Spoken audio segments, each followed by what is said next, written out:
Hello बच्चों, welcome to our YouTube channel Aarik Academy. This is your maths faculty welcoming you all. तो जैसा कि आपको पता है कि हम लोग इस समय मैट्रिक्स पढ़ रहे हैं और इस मैट्रिक्स में मैं बेसिक्स ऑफ द मैट्रिक्स आपको बता चुकी हूँ। इससे रिलेटेड एक सम भी आपको करा चुकी हूँ। तो चलिए आज का नेक्स्ट सम देखते हैं कि क्या है। तो ये देखिए क्वेश्चन में कह रहा है show that the given matrix A, एक मैट्रिक्स ए आपको गिवन है, सेटिस्फाई इट्स कैरेक्टरिस्टिक इक्वेशन। तो देखिए सबसे पहले आपको ये पता होना चाहिए कि आप कैरेक्टरिस्टिक इक्वेशन लिखोगे कैसे। तो चलिए इसके लिए लिखते हैं the characteristic equation of the matrix A is, क्या होती है कैरेक्टरिस्टिक इक्वेशन? तो आप डिटर्मिनेंट लिखते हो और फिर लिखते हो a minus lambda I is equals to zero. ये क्या है? आपकी कैरेक्टरिस्टिक इक्वेशन है। ठीक है, ये आप जो भी मैट्रिक्स आपको ए गिवन होती है उसके लिए आप हमेशा ये कैरेक्टरिस्टिक इक्वेशन लिखते हो। अब इसका मतलब क्या हुआ और आप कैसे इवेल्युएट करोगे, ये देखिए मैं आपको बता रही हूँ। तो ये जो साइन है ये आपका डिटर्मिनेंट के लिए है। ठीक है, तो चलिए डिटर्मिनेंट बनाते हैं। ये डिटर्मिनेंट बन गया। अब इसमें ए माइनस लैम्डा आई लिखा है, तो ए माइनस लैम्डा आई का क्या मतलब है? ये जो भी आपके डायगनल एलिमेंट्स है, यहाँ पे डायगनल एलिमेंट्स कौन कौन से हैं? ये होता है A11, ये होता है A22 और ये होता है A33। ये आपके क्या है? डायगनल एलिमेंट्स है। इसमें से आपको लैम्डा सब्ट्रैक्ट करना होगा। ठीक है, अभी मैं ये भी बताऊंगी कि ये ए माइनस लैम्डाई हम ऐसे क्यों कर रहे हैं, लेकिन तब तक कि हम ये समझ लेते हैं कि हम ये फर्स्ट स्टेप लिखेंगे कैसे। ठीक है, तो यहाँ पे देखो 2 - लैम्डा, बाकी टर्म्स आप एज इट इज लिखे रहने दो। 1, यहाँ पे 1, यहाँ पे क्या हो गया 0, यहाँ पे 1 - लैम्डा, यहाँ पे 0, फिर यहाँ पे क्या 1, यहाँ पे भी 1 और यहाँ पे क्या है 2। तो आप लिख दोगे simply 2 - lambda and this is equals to 0। तो देखो बेसिकली यहाँ पर हुआ क्या, ये मैं आपको समझाना चाहती हूँ जिससे आप कभी ये भूलो नहीं।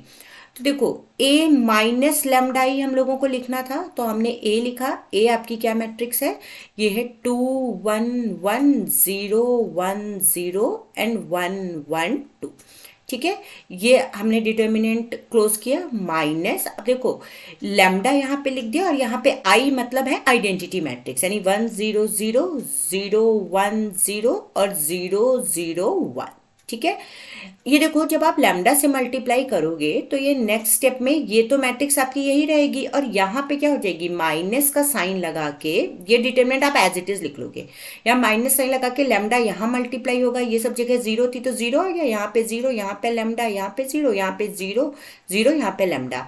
फिर जब आप ये माइनस से मल्टीप्लाई करोगे तो ये माइनस हर जगह या तो आप ये मैट्रिक्स लिख लो, ये डिटरमिनेंट लिख लो, ये हो गया 2 1 1, ये हो गया 0, ये हो गया 1, ये हो गया 0 और यहाँ पे हो गया 1 1 2। अब देखो जब आप सब्ट्रैक्ट करोगे तो यहाँ से क्या मिल जाएगा, देखिए यहाँ से 2 - लैम्डा केवल यहाँ पे चेंज होगा। देखो यही मैंने लिख रखा है 2 - लैम्डा यहाँ पर। फिर 1 से जब 0 सब्ट्रैक्ट होगा तो 1 आएगा, यहाँ पे भी 1 आएगा, यहाँ पे ही ऐसे 0, यहाँ पे क्या हो जाएगा 1 - लैम्डा, यहाँ पे भी सेम रहेगा, यहाँ पे भी 1 1 क्योंकि सब में से 0 सब्ट्रैक्ट हो रहा है, यहाँ पे क्या हो जाएगा 2 - लैम्डा। तो आई होप अब आपको ये समझ में आ गया होगा कि आपने determinant of a minus lambda I कैसे लिखा।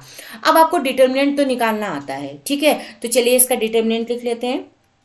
यहाँ से क्या हो जाएगा, देखिए ये 2 - लैम्डा, इसको आप एक ब्रैकेट में लिखोगे और यहाँ पे क्या लिख लोगे, देखो ये वाली लाइन आप इससे जो भी परपेंडिकुलर पढ़ते हैं वो दोनों आप हटा दोगे और यहाँ से 1 - लैम्डा इंटू 2 - लैम्डा, इसको यहाँ लिख लो 1 - लैम्डा इंटू 2 - लैम्डा। फिर आप इन दोनों की जब मल्टीप्लाई करोगे 0 और 1 की तो 0 आ जाएगा, तो -0 आप लिख लोगे। ठीक है, अब देखो इसको फिर हम क्या कर सकते हैं, आप इधर से चाहो इधर से भी लिख सकते हो, मतलब आप कॉलम वाइज भी इसको एक्सपेंड कर सकते हो, इसको रो वाइज भी एक्सपेंड कर सकते हो। कोई एक सीख लेते हैं, बस उसी से कर लेंगे। ठीक है, तो देखो अगर मैं ये कॉलम वाइज करती, क्योंकि जहां पर मैक्सिमम आपको जीरोस मिले आप उसकी तरफ से ही कर लो। तो देखो मैं कॉलम वाइज करूंगी तो यहाँ पे मैं क्या लिखूंगी, -0 और 0 से आप कुछ भी मल्टीप्लाई करोगे ये 0 ही हो जाएगा, इसलिए मैं नहीं लिख रही। इसके बाद देखो मैं क्या लिखूंगी, प्लस 1, ये मैंने 1 क्यों लिखा, मैं इधर से ऑपरेट करा रही हूँ, इस साइड से ऑपरेट करा रही हूँ, 1 लिखा। इसके बाद फिर से आप ब्रैकेट बनाओगे और इसके बाद ब्रैकेट बनाने के बाद देखो जो भी आपका परपेंडिकुलर होगा, यहाँ पर देखो इस 1 के क्या परपेंडिकुलर जाएगा, या फर्स्ट रो और फर्स्ट कॉलम हटा दोगे, यानी ये वाला आप इधर से हटा दोगे, तो ये क्या हो जाएगा, देखो ये जैसे ही आप मल्टीप्लाई करोगे ये हो गया आपका 1 × 0, तो ये हो गया 0, फिर आप माइनस साइन लगाओगे और आप लिख दोगे 1 × 1 - लैम्डा। ठीक है ना, ये आपको समझ में आ गया होगा कैसे आपने लिखा। चलो इसको एक्सपेंड कर देते हैं, तो यहां से देखो क्या आ जाएगा आपके पास, दिस इम्प्लाइज यहां से 2 - लैम्डा, यहां से क्या आ गया, ये 1 - लैम्डा इंटू 2 - लैम्डा, और इसके बाद इसको क्लोज कर देते हैं, तो यहाँ पे ये प्लस अगर हम साइन कर दें तो देखो अंदर के ये साइन चेंज हो जाएंगे यहाँ के, तो ये आपके पास आ गया लैम्डा -1। ठीक है, लैम्डा -1। अब देखो इज इक्वल्स टू 0 आ गया। अब हमको यहाँ पे क्या करना पड़ेगा, लैम्डा -1 और लैम्डा -1 सबकी आप मल्टीप्लाई करा लो, ये 2 - लैम्डा, 1 - लैम्डा और 2 - लैम्डा, तो जब आप मल्टीप्लाई कराओगे तो देखो आपको क्या मिल जाएगा, यहाँ से देखो 2 - लैम्डा, 2 - लैम्डा की मल्टीप्लाई करा लेते हैं तो a-b² लग जाएगा, तो ये क्या आ गया आपके पास, और यहाँ से आप लैम्डा -1 कॉमन ले लो, फिर देखते हैं कि क्या बचेगा हमारे पास।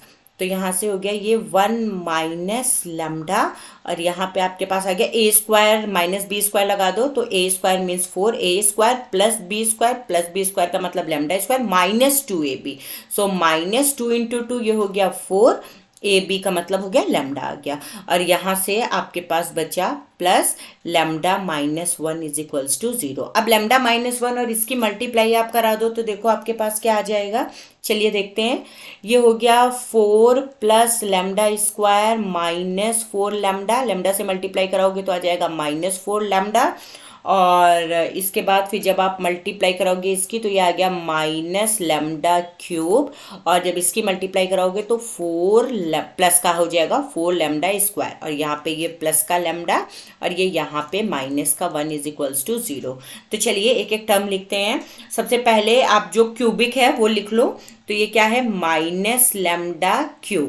अब स्क्वायर पे आके देखो, देखो यहाँ से ये है 4 λ² और एक ये है आपके पास λ², तो जब आप इसको लिखोगे तो आपके पास ये दोनों ऐड हो जाएंगे, तो ये 5 λ² आ जाएगा। अब लैम्डा वाले टर्म्स देखो आप, तो दूसरे कलर से कर लेते हैं जिससे आपको दिखे, तो यहाँ पे देखो ये है लैम्डा का टर्म, ये है लैम्डा का टर्म और ये है लैम्डा का टर्म, तो -4 -4 -8 हो गया, और उसमें से जब आप प्लस करोगे लैम्डा तो आपके पास आ जाएगा 8 और +1 7, तो ये हो जाएगा -7 लैम्डा, और इसके बाद आपके पास कांस्टेंट टर्म 1 और 4 और -1 है, तो जब आप करोगे तो आपको मिल जाएगा प्लस का 3 इज इक्वल्स टू 0। अब देखो इसको हम क्या कर सकते हैं, इसको अगर हम माइनस साइन से मल्टीप्लाई करा दें, क्यों, क्योंकि यूजुअली जो first term highest degree term होता है उसको हम प्लस में लिखते हैं, तो ये क्या मिल जाएगा हमको λ³ -5 λ² प्लस 7 लैम्डा -3। ठीक है, तो चलिए लिख लेते हैं, ये मिल गया हमको, this implies λ³ -5 λ² plus 7 lambda -3 is equals to 0। अब देखो कैले हैमिल्टन थ्योरम क्या होती है, तो पहले लिख लेते हैं बाई कैले हैमिल्टन थ्योरम। कैले हैमिल्टन थ्योरम आपकी क्या कहती है कि every non zero square matrix satisfies its own characteristic equation, यानी जो भी आपकी कैरेक्टरिस्टिक इक्वेशन आई होगी, ये आपकी कैरेक्टरिस्टिक इक्वेशन है, इस कैरेक्टरिस्टिक इक्वेशन को जो आपकी गिवन मैट्रिक्स है वो सेटिस्फाई करेगी। गिवन मैट्रिक्स कैसे सेटिस्फाई करेगी, इसका मतलब है जहां पर लैम्डा है वहां पर हम क्या करें, गिवन मैट्रिक्स डाल दें, तो चलिए डाल देते हैं। तो जहां जहां पर आपको लैम्डा दिख रहा है वहां वहां अब आपको क्या करना है, ए डाल देना है, तो बाई कैले हैमिल्टन थ्योरम क्या हो जाएगा, a³ -5a² plus 7a -3 is equals to, और ये जो 0 था ये आपकी 0 मैट्रिक्स हो जाएगी। 0 मैट्रिक्स आपको पता है, ए आपकी 3x3 की मैट्रिक्स थी, तो हम एक 3x3 की मैट्रिक्स बनाएंगे और उसकी हर एंट्री को हम 0 रखेंगे, वो क्या कहलाती है, हमारी 0 मैट्रिक्स कहलाती है। तो चलिए इसको कोई एक इक्वेशन डाल देते हैं, suppose this is your equation 1। तो अब देखो, अब हमारे पास कौन कौन सी हमको वैल्यू चाहिए। देखो ए तो आपको ऑलरेडी गिवन है, ये आपकी गिवन मैट्रिक्स है, ठीक है। तो ए क्या है आपके पास, यहाँ पर ये मैट्रिक्स आपको गिवन थी 2 0 1, यहाँ पे था 1 1 1 और यहाँ पे था 1 0 2। ये आपको गिवन मैट्रिक्स है, आप क्वेश्चन में आपको ये मैट्रिक्स मिलेगी, ठीक है। लेकिन अब आपको क्या करना है, अब आपको ए स्क्वायर और ए क्यूब निकालना है।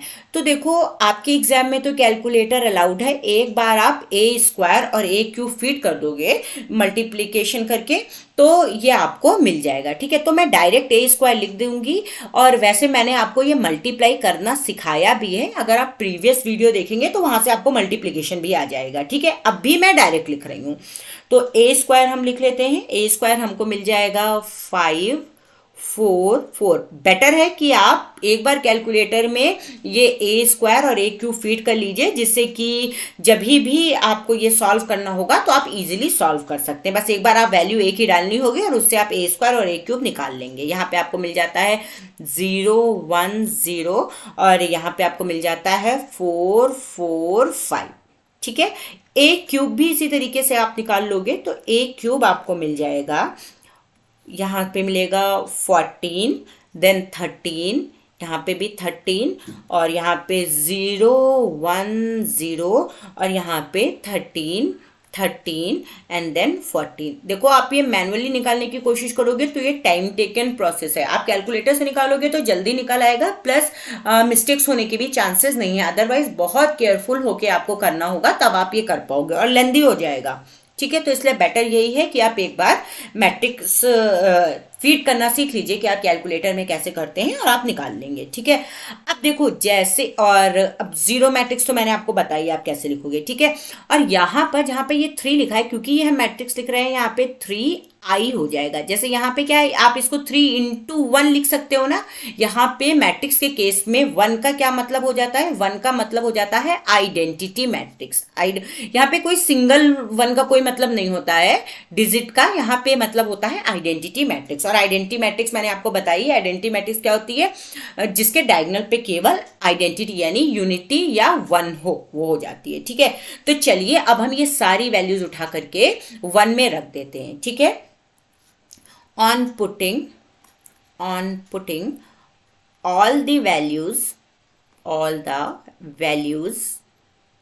in equation 1 चलिए रख देते हैं और फिर हम इवेल्युएट करने की कोशिश करते हैं कि हमको क्या मिल रहा है, ठीक है। तो ये क्या हो जाएगा आपके पास, रखो आप, देखो पहले ए क्यूब रखोगे आप, ए क्यूब का मतलब क्या हो गया 14 13 13 0 1 0 13 13 14, ये हो गया आपका ए क्यूब, ठीक है। फिर आप रखोगे -5, फिर ए स्क्वायर रखोगे। ए स्क्वायर आपके पास क्या है 5 4 4 0 1 0 देन 4 4 5, ठीक है। ये आपका ए स्क्वायर हो गया। फिर आप रखोगे +7 ए आपके पास क्या है 2 1 1 0 1 0 एंड 1 1, ये आपका क्या हो गया ए हो गया।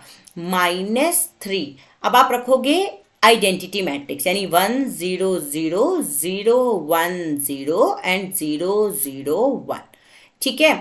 अब देखो इसमें हम ये साइड लेके चलेंगे, ये वाली साइड हम पूरी लेके चलेंगे, दैट इज आप लेफ्ट हैंड साइड लेके चलोगे और आप चेक करोगे कि आपको जीरो मैट्रिक्स मिल भी रही है या नहीं मिल रही है। तो चलिए चेक कर लेते हैं। तो यहाँ से आपको क्या मिल जाएगा, देखिए मैं दूसरे कलर से लिख रही हूँ जिससे आपको समझ में आएगा हर एक स्टेप। यहाँ से आपको मिलेगा ये 14 13 13, यहाँ से 0 1 0 देन 13 13 40, ठीक है। और यहाँ से देखो आप 5 से करोगे मल्टीप्लाई, तो ये हर एक टर्म में मल्टीप्लाई होगा, जाके हर एक एलिमेंट को मल्टीप्लाई करेगा। यहाँ से मिल जाएगा 5 5 ज़ा 25 5 4 ज़ा 20 5 4 ज़ा 20 0 देन 5 देन 0 देन 20 20 25, ठीक है। फिर आप देखो 7 से करोगे तो क्या मिल जाएगा, यहाँ पे देखो 7 2 सा 14, 7 7 0 7 0 7 7 14, ठीक है। और यहाँ पे आप जब 3 से करोगे तो आपको क्या मिल जाएगा, 3 0 0 0 3 0 एंड 0 0 3, ठीक है, ये आपको मिल गया। अब यहां से देखिए, यहां से आप क्या करोगे कि अब आप ये सॉल्व करना शुरू करोगे। इधर ऑन LHS आप लिख लो, putting all the values in equation 1 on LHS लिख लेते हैं, क्योंकि जब हम LHS लेके चलेंगे तब हम राइट हैंड साइड दिखा पाएंगे। अब देखो यहाँ पे, देखो ये जो माइनस वाली है, ये जितने भी एलिमेंट्स दिए ना, ये कंपोनेंट वाइज ऐड या सब्ट्रैक्ट होते हैं, ठीक है। तो देखिए मैं इधर लिख रही हूँ, आपके पास अगर स्पेस हो तो आप जा करके अपना नेक्स्ट लाइन से लिखना स्टार्ट कीजिएगा। मैं आपको यहीं पे दिखाना चाहती हूँ, इसलिए मैं यहाँ पे लिख रही हूँ। तो देखिए, देखो दिस इज +14, दिस इज +14, कितना हो गया 28। और ये माइनस के, तो माइनस माइनस आप एक साथ लेके चलोगे, प्लस प्लस एक साथ लेके चलोगे, ठीक है। मैं अंडरलाइन कर दे रही हूँ, देखो आप ये प्लस का है आपके पास और ये प्लस का है, ये आप एक साथ लोगे। और जो भी आपके माइनस के हैं उनको आप एक साथ लोगे। माइनस का आपका कौन सा है, ये और ये, इनको आप एक साथ लोगे और फिर दोनों को सब्ट्रैक्ट करते चलोगे, जिससे आपको ये पता रहेगा कि आप कौन सी वैल्यूज ले रहे हो। तो देखो 14 + 14 28 कंपोनेंट वाइज करोगे। दैट मीन्स अगर ये A11 है तो ये आप A11 लोगे, फिर ये भी आप A11 लोगे, फिर आप ये भी A11 लोगे। सपोज आप ये ले रहे हो, अब ये क्या कौन सा एलिमेंट है, A23, तो इधर भी आपको A23 लेना है, यहाँ पे भी आपको A23 लेना है, यहाँ पे भी आपको A23 लेना है। आई होप आपको ये समझ में आ रहा होगा आप कैसे लेते हो। तो चलो पहले A11 देखते हैं। तो 14 + 14 28, और यहाँ पे आप सेपरेट कितना करोगे, 25 और 3 को ऐड करोगे तो 28, बट ये माइनस का होगा, ये प्लस का है, तो यहाँ से 28 - 28 करोगे 0 आ जाएगा। यहाँ पे देखो ये प्लस का 13 और ये प्लस का 7, तो ये कितना हो गया 20। और यहाँ पे देखो ये माइनस का 20 है, तो जब आप सब्ट्रैक्ट कर दोगे 0 मिल जाएगा। ऐसे देखो ये 13 और ये 7 है ना, जहाँ पे ये येलो वाले आप ऐड कर रहे हो, 13 + 7 20, और ये यहाँ से अकेला -20 है, तो जब आप सब्ट्रैक्ट करोगे 0 आ जाएगा।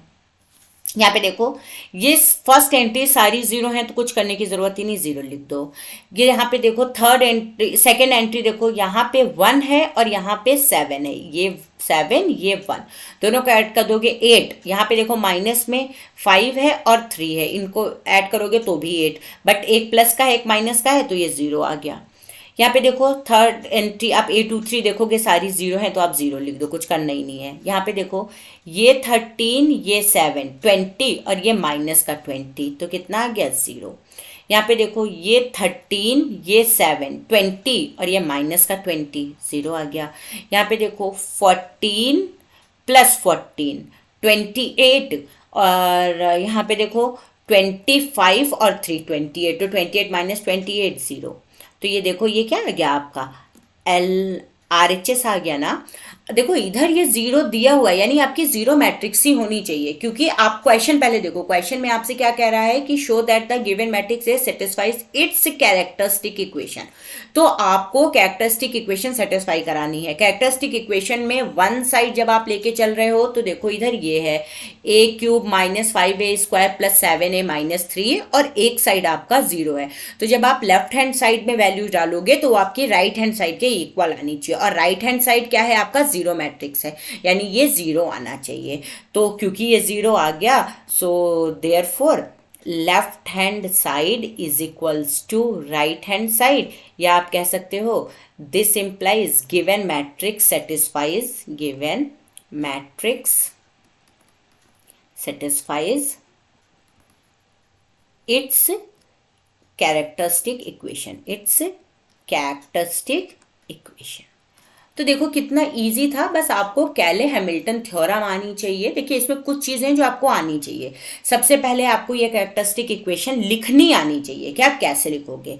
उसके बाद आप A - λI लिखने के बाद आपको तुरंत ये स्टेप लिखना होगा कि आप कैसे लिख पाओगे डिटर्मिनेंट ऑफ A - λI। तो मैंने आपको बताया केवल डायगोनल एलिमेंट से आपको -λ करते चले जाना है, उसमें -λ आप ऐड ऑन करो, आप लिख ले जाओगे। इसके बाद फिर आपको आपको जो डिटर्मिनेंट है उसको एक्सपेंड करना आना चाहिए। तो ये देखो, ये मैंने एक्सपेंड किया है, मैंने आपको बताया आप कैसे एक्सपेंड कर सकते हो। और यहाँ से आपको एक इक्वेशन बनानी आनी चाहिए। अब उस इक्वेशन में बस हमको ध्यान ये रखना है, जो हमारा पहला टर्म है वो जनरली हम जो ग्रेटेस्ट डिग्री टर्म होता है उसको पॉजिटिव लेके चलते हैं। तो यहाँ पे नेगेटिव था, इसलिए मैंने इसको पॉजिटिव में कन्वर्ट किया। जैसे ही आप ये लिख लोगे उसके बाद तुरंत आपको कैले हैमिल्टन थ्योरम यूज करना है, जो कि कहती है जहां जहां पे लैम्डा है कि हर एक नॉन जीरो स्क्वायर मैट्रिक्स अपनी ही कैरेक्टरिस्टिक इक्वेशन को सेटिस्फाई करता है। तो जहां जहां पे लैम्डा है वहां वहां पर आपको ए डालना होगा। और जहां पे केवल डिजिट है, इसका मतलब आप उसको मल्टीप्लाइड बाई 1 लिख सकते हो, वहां पे आपको आइडेंटिटी मैट्रिक्स डालना होगा। और जो जीरो है, अब वो सिंपल डिजिट का जीरो ना रह करके बल्कि जीरो मैट्रिक्स या नील मैट्रिक्स आपकी आ जाएगी। इसको नील मैट्रिक्स भी बोलते हैं, नल मैट्रिक्स भी बोलते हैं। नल मैट्रिक्स आ जाएगी, यानी 0 0, हर एक एंट्री उसकी 0 होगी। तो जैसे ही आप इतना कर लोगे वैसे ही अगर left hand side is equals to right hand side आ रहा है तो इसका मतलब है वो कैरेक्टरिस्टिक इक्वेशन को सेटिस्फाई कर रहा है। और एक बात मैं आपको और बता दूं, अगर आपने ये कैरेक्टरिस्टिक इक्वेशन बना ली है, इसके बाद आपने कैले हैमिल्टन लगा दी है, तो इसका मतलब है अगर स्क्वायर मैट्रिक्स है, नॉन जीरो मैट्रिक्स है, तो वो सेटिस्फाई करेगी ही करेगी, यानी लास्ट में आपका वो जीरो मैट्रिक्स आना ही चाहिए। अगर आपका जीरो मैट्रिक्स नहीं आ रहा है तो इसका मतलब है आपने कहीं कैलकुलेशन में कुछ रॉन्ग किया है, ठीक है। और आपको अपने कैलकुलेटर से ये वैल्यूज निकालनी आनी चाहिए। अगर आपको नहीं आती है तो आपको दो मैट्रिक्स का मल्टीप्लिकेशन भी आना चाहिए। अगर आपको नहीं समझ में आ रहा है तो जहां पे भी आपको प्रॉब्लम लग रही है आप मुझे कमेंट सेक्शन में जाके कमेंट करना, वहां से ही मैं आपको ये दोबारा से समझा दूंगी। तो आई होप आपको अच्छे से समझ में आया होगा। समझ में आया है तो please like it, share it with your friends and don't forget to subscribe it. आप भी सब्सक्राइब करो, अपने फ्रेंड्स को भी बोलो कि वो भी सब्सक्राइब करें, जिससे आपको आपके टॉपिक से रिलेटेड और भी वीडियोस मिल सकें। Thank you.